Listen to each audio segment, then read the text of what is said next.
Hey there, art nerds. So I have another easy watercolor tutorial for you guys today. We are painting some beautiful, lush watercolor foliage. And this is a lot easier than it looks. And this technique can be applied further to other types of illustration. So grab your paints and grab your paper and let's get started.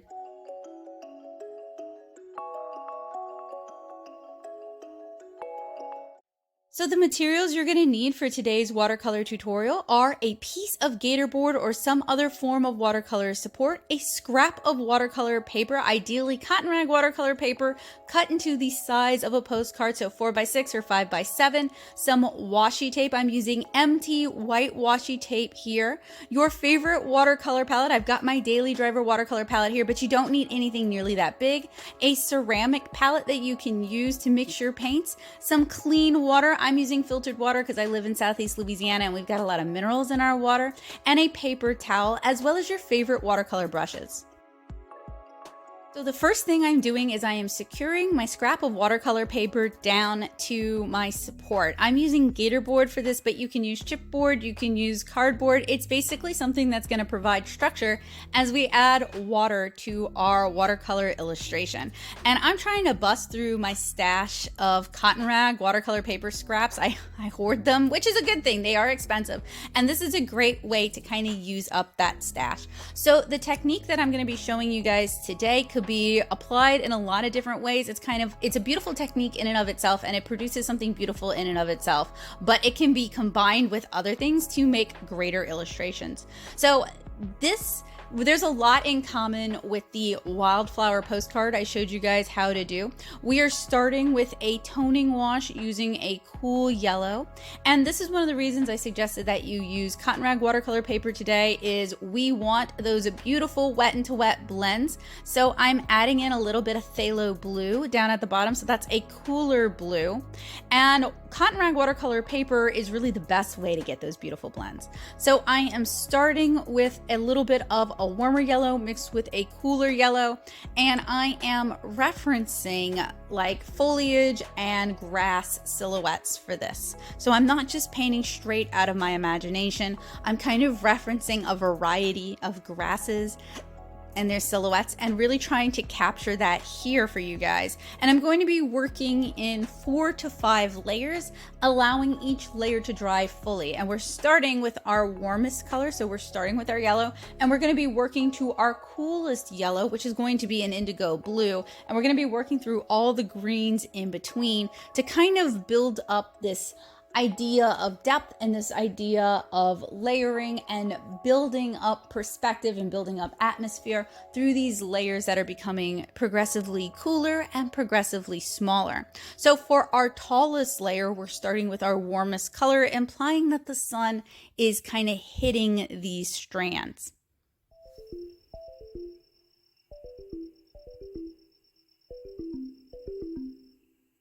And while you could just paint blade-like strands of grass, that would be the easiest thing to do, and that might be a good way to kind of practice and become more comfortable with these techniques. I recommend painting a variety of shapes, but for each layer, make it a little bit shorter in general than the layer that came before it.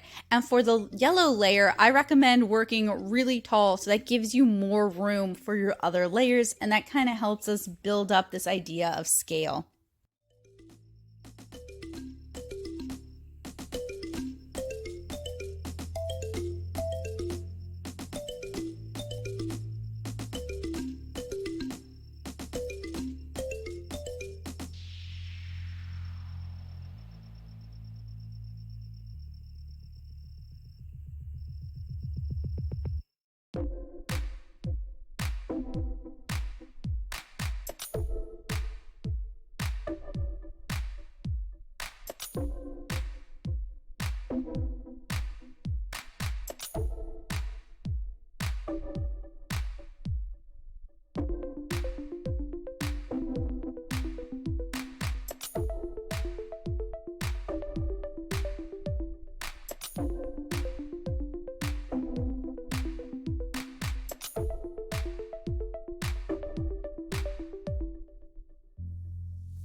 For our yellow layer, I have used a combination of different size leaves, of different shapes of blades of grass. We've added some curvy things. We've added some larger leaves. So we've got a lot going on for this layer. I'm going to allow it to dry fully and then move on to my next layer.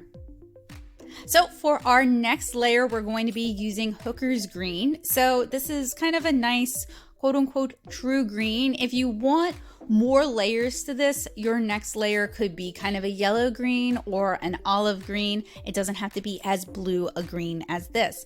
And I'm painting like parts of the grass. I'm not really sure what we could call these, creepers, runners, that are smaller. They're not as blade-like, and they've got lots of little leaves. So, you know, things in kind of the peanut family or things in the pea family. I don't know if you guys get those wild in your yard, but here in Southeast Louisiana, we do. Or you could be painting clover, although I'm going to save clover for further along in this illustration, since that does tend to be so close to the ground.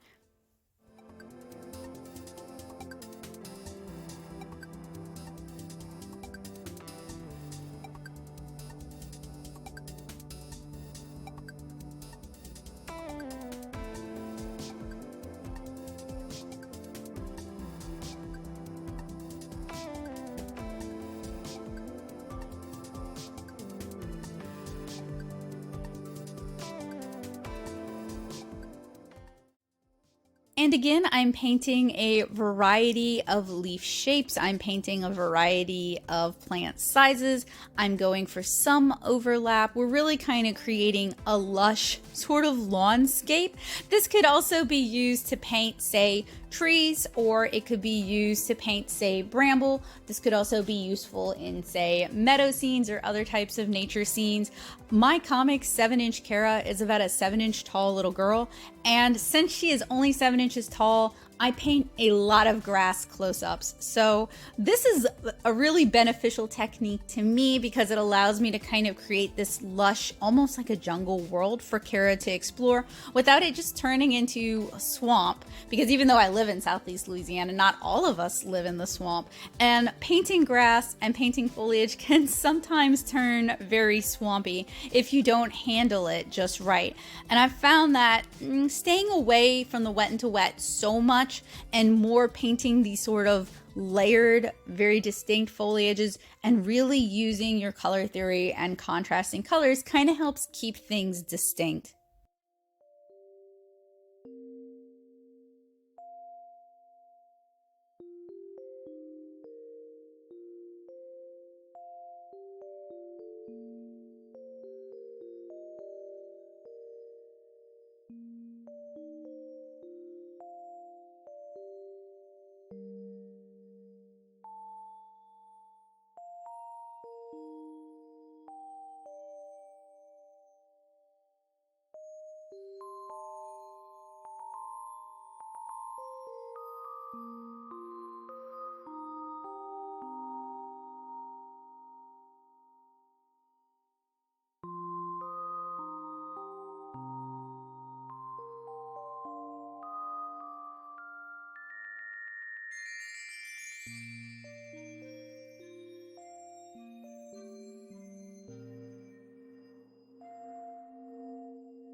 I'm saving the blade-like, almost said blades again. The blade-like leaves of grass for the very end. Those are kind of just filler. You can add more or less as you wish. I would recommend maybe saving it for kind of the sides. I kind of introduce it everywhere and it kind of obscures the silhouettes a bit and it takes away from it a little bit. It does make it look more like, you know, just like this mass of foliage. But if you're going for something a little bit more distinct, then adding all this grass kind of just creates a lot of noise and it makes it harder to see the silhouettes that you've painted. So it really kind of depends on what kind of watercolor illustration you're going for.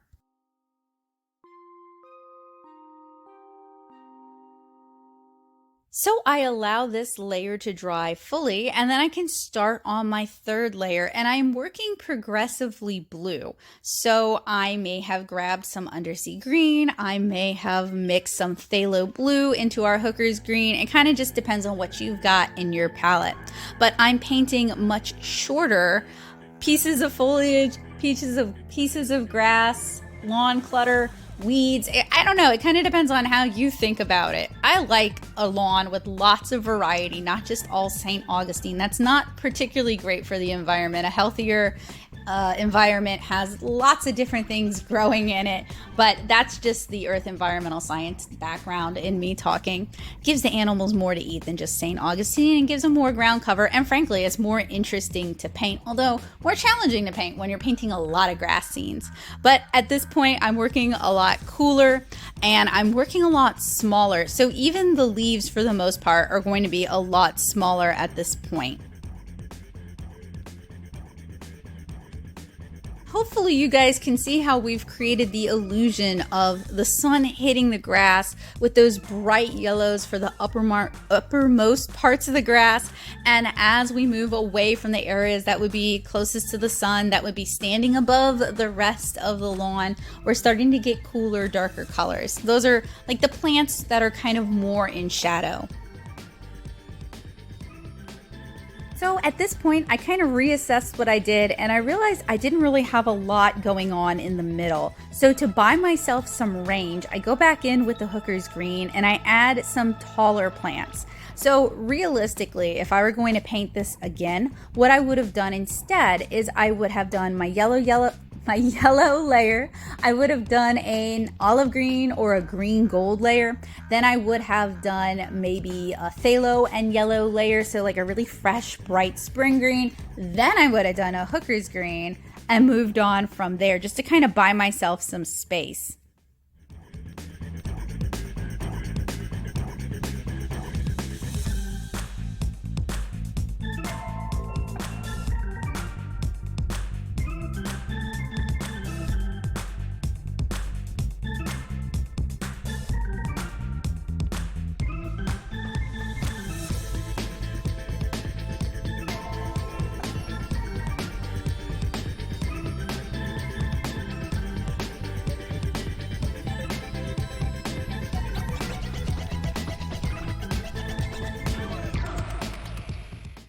But by building up that middle layer, I now have more room for our kind of blue-green and our darker blue layers. I can go a little bit larger with those. And I decided to do some broader leaf plants at the bottom. It's gonna help break up all those teeny tiny shapes. It's gonna kind of break up some of the visual clutter that we've got going on because we'll have these blockier shapes for our eyes to kind of rest on. It's also gonna provide more color contrast without creating as much noise. So I'm working on a pretty teeny little square of paper here. Like I said earlier, I'm just trying to bust my stash and actually use it to create things that might help or inspire other people. So this is a technique that I use pretty frequently when I'm painting comics or when I'm painting illustrations of my characters. And it might not seem as useful to some of you guys, but a lot of what I'm kind of explaining and demonstrating with the silhouettes and the foliage and keeping it kind of simple, and we're doing a lot of our drawing with our brush. So this is moving a little bit away from the goal of some of my easy watercolor tutorials where you don't need to know how to draw to be able to do this. Honestly, you don't need to be good at drawing to do this. It's a lot of blocking things in and then kind of refining them. Now, having a light hand and maybe being good at calligraphy, you'd probably be ace at this if you're good at calligraphy, because as you guys saw, I had some difficulty with some of the blades of grass at the top, partially because my brush was hitting my camera rig, and that's no bueno for anybody. But if you're good at calligraphy, these kind of shapes are probably easier for you. So I got a little bit of schmutz that I couldn't remove at the top of my paper. So I'm doing this. I wouldn't recommend you do this. I'm adding another layer of yellow to just kind of mask that and hide that. And then I'm going to repaint some of my topmost leaves of grass that are kind of the same color. Now you could use this to soften those topmost blades of grass so that they kind of melt into the sky, so there isn't like this strong transition between your uppermost layers and the sky. That is an option, but that's not why I'm doing it. I'm just doing that to clean up some schmutz that I couldn't erase.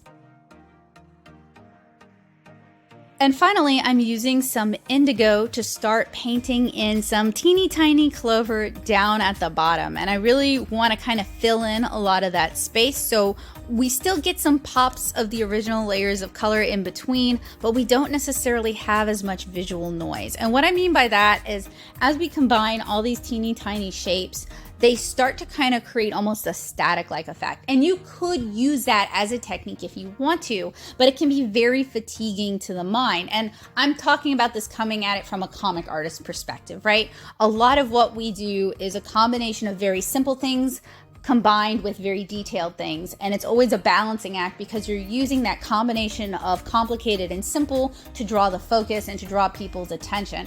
And if everything is just uniformly complicated, it kind of starts to become visual mush. And if everything's uniformly simple, it might be a little too quick to read. Now, sometimes you obviously want that, but if you want somebody's eyes to linger on the page a lot longer, you're going to want to add some details in there just to kind of slow them down and give them something to look at.